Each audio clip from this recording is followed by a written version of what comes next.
nação, e o sangue do bode tinha que ser aspergido sobre a arca para que houvesse o perdão do pecado da nação. Então aqui Davi, ele sabia dessas coisas, e ele fala, então vamos trazer a arca de volta. E ele manda, ele ordena que a arca seja levada de volta. E ele faz uma grande festa, ele reúne milhares de pessoas, né, preparando a grande festa para a volta da arca, né? Só que ele estabeleceu um plano e disse lá para os rapazes lá levar um carro de boi, né, um carrinho de boi puxado por 2 bois ali, né, e os filhos de Abinab trouxessem a arca para Jerusalém. No meio do caminho tinha uma curva lá meio ruim lá, né, aquelas estradas lá do Brasil, né? A arca passou num buraco lá, o negócio meio que tombou, e um dos filhos lá, o Uzá, né, Uzá, vai lá e deixa eu segurar a arca, e bota a mão e morre. Morreu na hora. Vai ter alguma coisa estranha nessa história? Para a gente entender essa história, eu quero compartilhar com você alguns fatos importantes. Vamos ler versículos 6 e 7. A palavra diz assim: quando chegaram à eira de Nacon, Uzá estendeu a mão à arca de Deus e pegou nela, porque os bois tropeçaram. Então a ira do Senhor se acendeu contra Uzá, e Deus o feriu-lhe ali, e Uzá morreu ali junto à arca de Deus. Tragédia, não é verdade?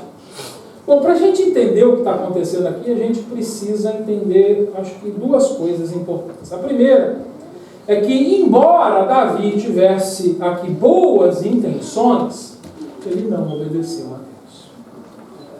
Ele achou que o plano dele era melhor que o plano de Deus, porque Deus, quando formou a arca, a gente está estudando aqui o tabernáculo, então a gente está aprendendo sobre todos esses utensílios, e quando chegar na arca nós vamos aprender que Deus estabeleceu uma maneira específica da arca ser conduzida.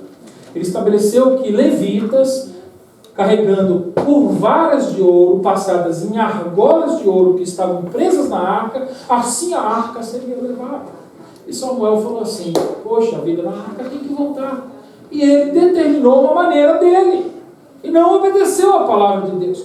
E por causa da desobediência dele, um homem morreu. Aqui é o primeiro ponto que eu quero levar os irmãos para que você possa entender por que essa pessoa morreu.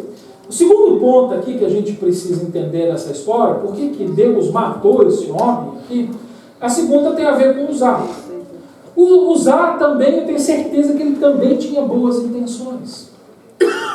A arca, apesar de... a arca ficou na casa dele durante um bom período, e quando Davi deu a ordem de trazer de volta, ele falou: não, eu quero fazer parte dessa comitiva, eu quero ser usado para a obra de Deus, eu quero ser usado na igreja, eu quero ser usado para que a presença de Deus volte, né, ao meio da nação. Ele tinha boas intenções no coração, mas Uzá também sabia, porque eles conheciam a palavra de Deus, que jamais nenhum homem podia tocar na arca. Só que o que aconteceu? Uzá, quando viu a arca escorregando e ia cair no chão, ele achou que a sujeira do chão era pior que a sujeira das mãos dele. E ele foi lá parar. E é interessante que a Bíblia nunca disse que o pecado estava na sujeira do chão, mas na vida do homem. Na verdade, mais sujas eram as mãos dele do que o chão onde a arca cairia. E porque Deus, que é santo, não se mistura com o pecado, nenhum homem podia tocar naquela arca. E quando ele levou a mão naquela arca, com todas as boas intenções, morreu. Terceira coisa que eu aprendo da santidade de Deus, de compreender quem Deus é santo. Não adianta boas intenções. Não adianta querer fazer o nosso melhor. Nós temos que fazer aquilo que é certo e verdadeiro. Nós temos que obedecer. Então a santidade de Deus deve gerar obediência na minha vida. Tem muita gente vivendo na igreja de boas intenções, ou do desejo de fazer o melhor. Só que o seu melhor e as suas boas intenções não têm o poder de te salvar. Porque nós não somos salvos pelos nossos méritos, mas pela graça e pela misericórdia de Deus. E é por isso que Ele nos chama a salvação através da confissão dos nossos pecados, reconhecendo que Ele é Senhor e Salvador. Glória a Deus. Que a santidade só pode alcançar as nossas vidas se Ele for Senhor. É lógico que no momento de aflição e de perigo, o que a gente mais quer é um Salvador. E talvez hoje você esteja aqui vivendo uma situação na sua vida onde você diz assim, eu preciso de Deus. E eu quero dizer para você que você precisa mesmo, porque eu preciso. E olha que já tem tempo que eu estou na igreja. E eu continuo precisando. Tenho certeza que você precisa de Deus. Mas você não precisa somente daquele que te salve, mas daquele que te governe. Você precisa do Senhor Jesus. Porque aquele que salva quer governar sobre a sua vida. E não tem outro jeito da gente receber a justiça de Deus, a santidade de Deus, a não ser reconhecendo o senhorio dele. Porque diante da santidade do Senhor Jesus, eu tenho que obedecer. Vocês estão entendendo isso? Amém. Glória a Deus. 3 histórias que ilustram para a gente o que significa Deus ser santo. E como é que eu aplico isso na minha vida? De maneira prática. 2 itens mais que eu quero compartilhar com você. Primeiro, quando entendemos a santidade de Deus, vamos ser movidos à adoração sincera. Ou seja, quando nós temos um encontro com Deus, e se Deus revelar a sua santidade, a gente vai ser levado a adorar. Não tem outra resposta a quem crê. Se você lembra de quando você conheceu o Senhor Jesus, você tinha vontade, naquele dia que você foi salvo, de sair correndo e contar para o mundo inteiro que Jesus tinha te salvado. Você queria mostrar que Jesus era o Senhor. Você queria que todo mundo naquele dia aceitasse Jesus com você. Não é verdade? Quem passou por isso? Você passou por isso? Oh, meu Deus, eu lembro, eu fiz uma salada com a minha família. Aquela alegria era tão grande, aquele desejo de adorar a Deus. Eu fui lá e eu queria botar Jesus pela baixo, todo mundo ali. Entra aí, é bom demais. E a gente, através de ajudar, a gente atrapalha. Né? Mas é empolgação, a gente é assim, a gente está empolgado. Né? E a gente faz por quê? Porque a santidade, diante da santidade do Senhor Jesus, Ele gerou o amor, Ele gerou o desejo de adoração, Ele gerou o desejo. E isso precisa continuar sendo gerado no nosso coração. Por isso que chega um momento lá em Apocalipse, quando Deus encontra lá com as 7 igrejas, uma das igrejas já tinha perdido esse amor, esse desejo de adorar a Deus, porque na verdade Deus já não estava mais lá. Eles já não estavam mais tendo um encontro com a santidade de Deus. Então esfriou tudo. Aí você encontra o caboclo na rua, Pai, Senhor Jesus.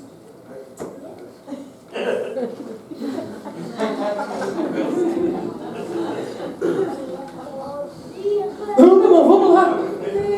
Vamos. Puxa aí. 6 horas. Aí a gente vira para 6 horas, né? 6 horas por mim.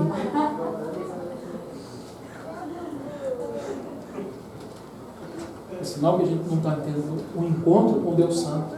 Se estivéssemos nos encontrando com o nosso Deus com regularidade, diante da santidade dele, jamais a nossa adoração diante dele se esfria. Eu até concordo com algumas pessoas que falam, não, pastor, mas eu estou adorando a Deus, é que não preciso só da igreja para adorar a Deus. É verdade, mas também não é verdade. É meia verdade. A gente não precisa da igreja para adorar a Deus, mas Deus ordena a igreja se encontrar para adorar em culto, em comunhão. Então as duas coisas têm que acontecer.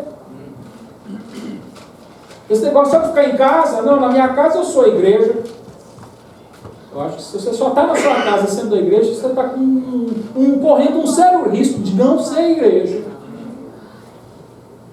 Porque a igreja do Senhor Jesus tem o desejo de se reunir, de ter comunhão, de estar junto, de ser atrapalhado. Ai, como eu gosto de sofrer por causa dos irmãos.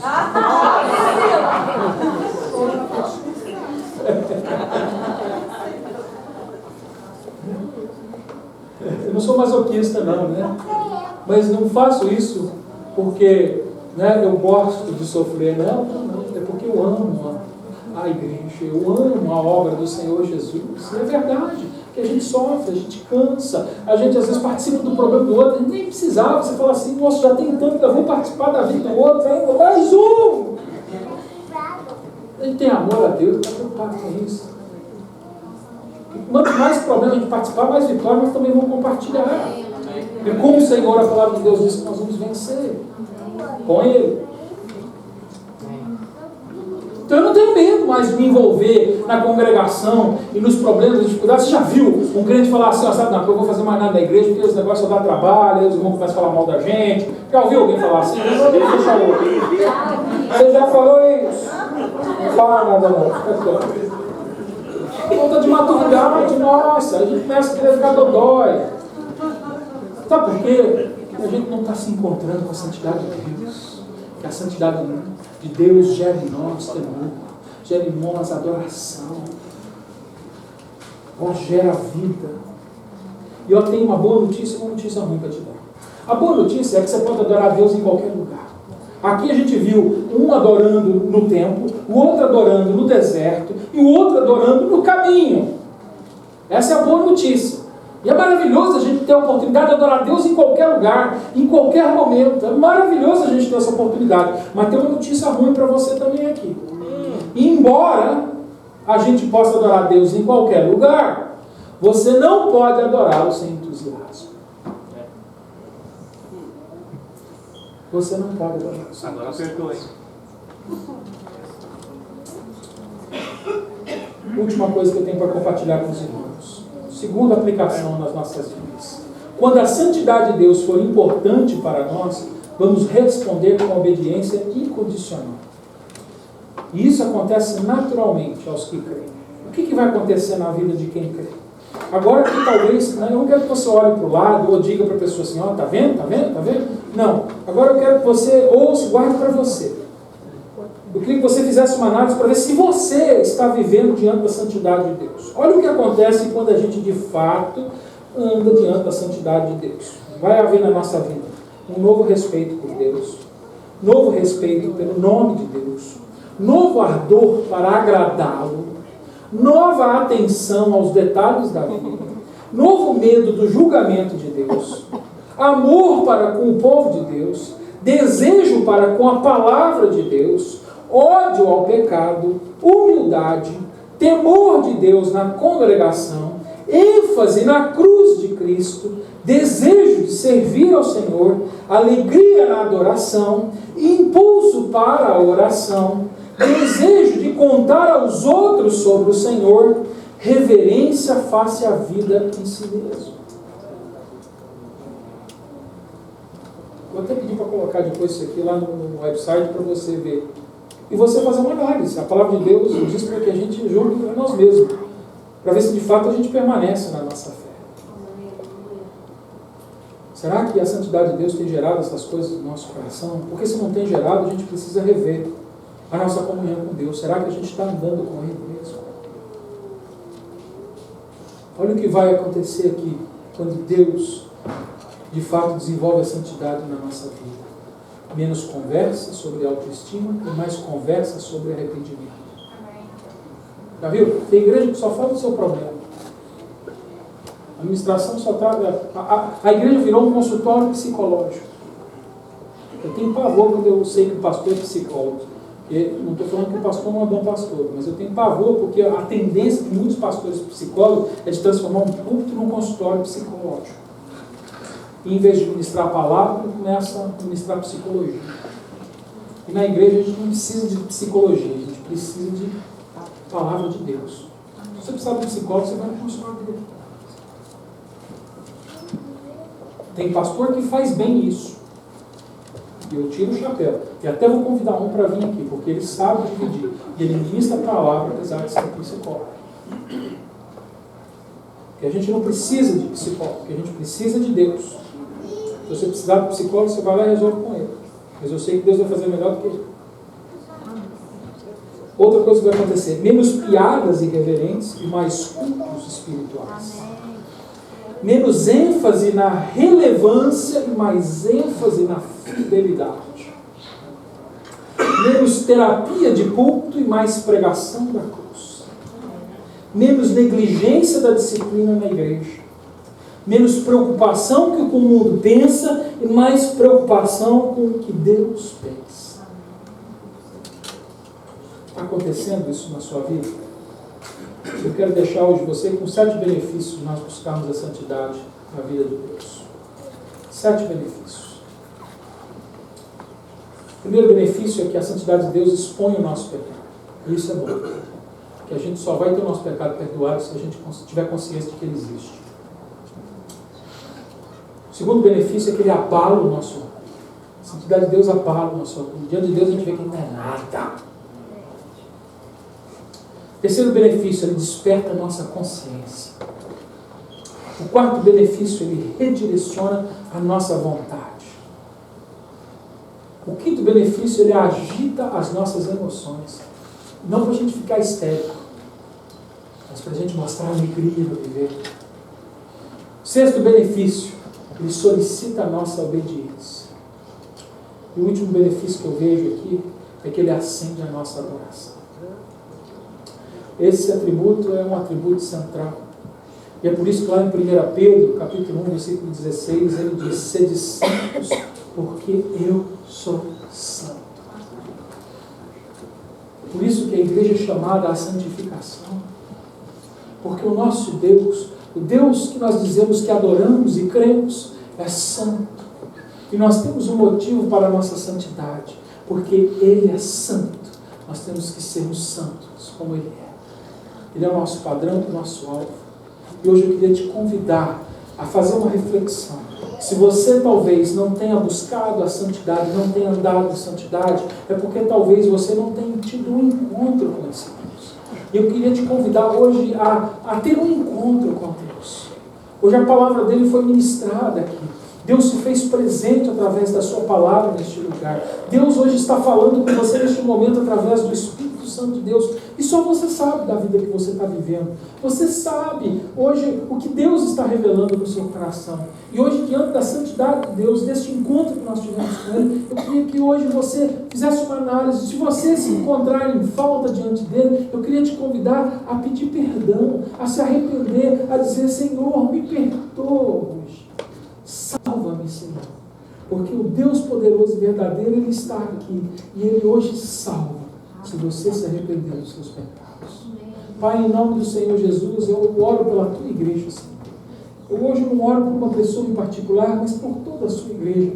Porque todos nós, Senhor, quando nós comparamos a Ti, nós reconhecemos que somos fracos, pecadores, iníquos, Senhor. Por isso nós te pedimos perdão como igreja hoje diante de Ti, Senhor. Pai, revela em nós a Tua santidade. Nos leva, Senhor, Pai querido, à verdadeira adoração, à obediência, Senhor, Pai querido, ao temor diante da Tua santidade, Deus Pai. Que neste lugar haja uma igreja ousada, mas não irreverente.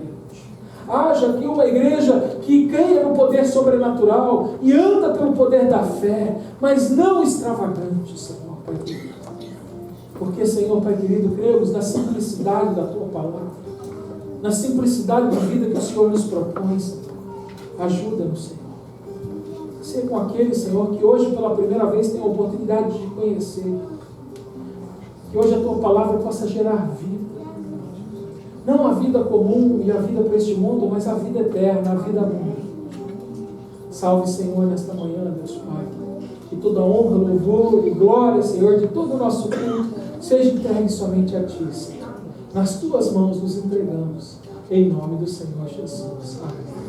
Queria convidar a igreja agora a se colocar de pé e adorar com fervor esse Senhor, que é santo, poderoso, maravilhoso. Talvez você tenha se sentido desanimado, porque faz tempo que você está longe de Deus. E se hoje essa mensagem te trouxe para perto dele e te revelou esse atributo, a santidade de Deus, hoje adore com fervor, com amor, com calor, se derreta na presença do Senhor. Hoje você está livre, querido. Se você hoje quiser se alegrar e rir, hoje se você quiser chorar na presença dele, não se preocupe com quem está do seu lado. Você pode hoje deixar as suas emoções sendo levadas pelo Espírito Santo de Deus, e não pela palavra, e não pelo louvor cantado, mas pela presença dele na sua vida. Pai, leva a tua igreja, a verdadeira adoração na sua lugar. E nós te adoramos, Senhor.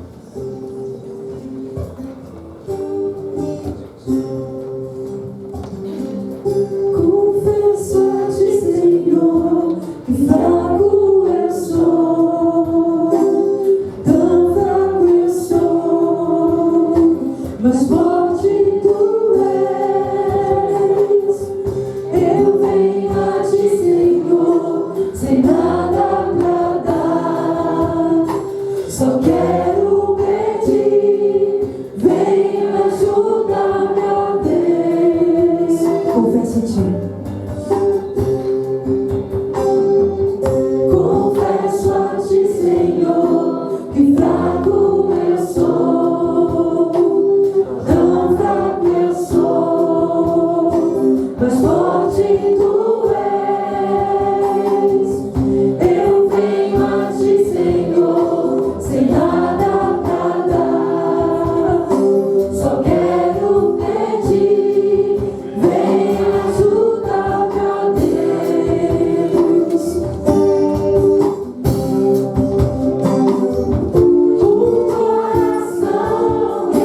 mensagem pela primeira vez, reconhece o seu pecado, entrega a sua vida nas mãos do Senhor e reconhece Ele como seu Senhor, faz um pequeno sinal para mim que eu quero orar por você. Se hoje alguém aqui reconhece Jesus como o Senhor da sua vida, só me dá, você não precisa vir aqui à frente, só um pequeno sinal que eu quero orar pela sua vida. Alguém aqui, amém, glória a Deus.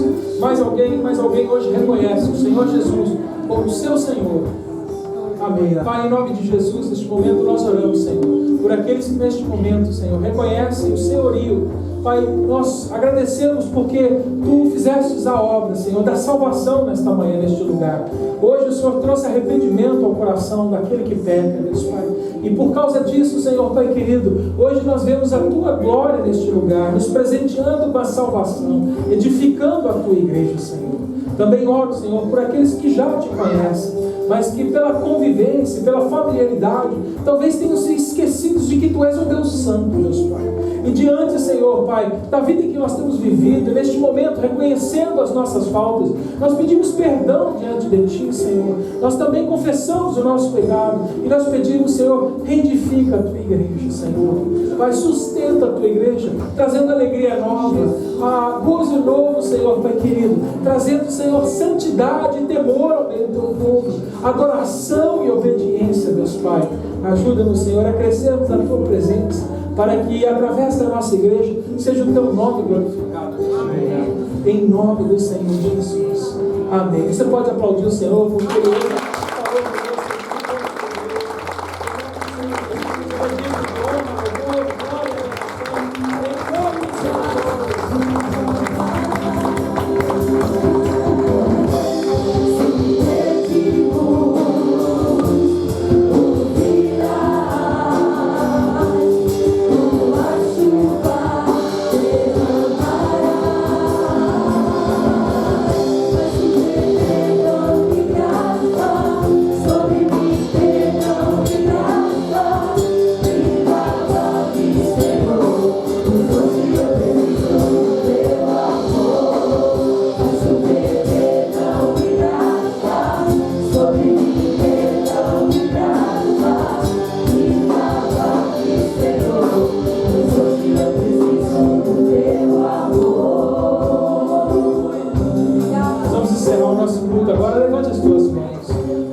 abençoamos a Tua igreja aqui, que está com as mãos levantadas a Ti, Senhor, esperando, Senhor, pela Tua provisão, pela Tua graça e pela Tua misericórdia, Senhor. Seja com os nossos irmãos durante essa semana, trazendo eles, Senhor, Pai, em obediência e santidade, Deus Pai. Continua trabalhando nas nossas vidas e que a Tua palavra continue viva nos nossos corações e mente, Senhor, para que nós venhamos a refletir e gerar bons frutos na Tua presença, Deus Pai. Abençoa a Tua igreja, Senhor, com a provisão, com vida, com saúde, com proteção, Deus Pai. Que o amor do Pai e as consolações do Espírito Santo, Senhor, Pai querido, e a graça do Teu Filho seja derramado sobre a Tua igreja de maneira abundante durante essa semana, até a volta do Teu Filho amado, Jesus Cristo. Que Deus te abençoe com saúde e alegria, e nós estaremos aqui juntos novamente na quarta-feira de 8 às 9 para adorar o Senhor Jesus, amém? Que Deus te abençoe. Espero chegar na porta e quero despedir de você, amém? Deus te abençoe.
Senhor.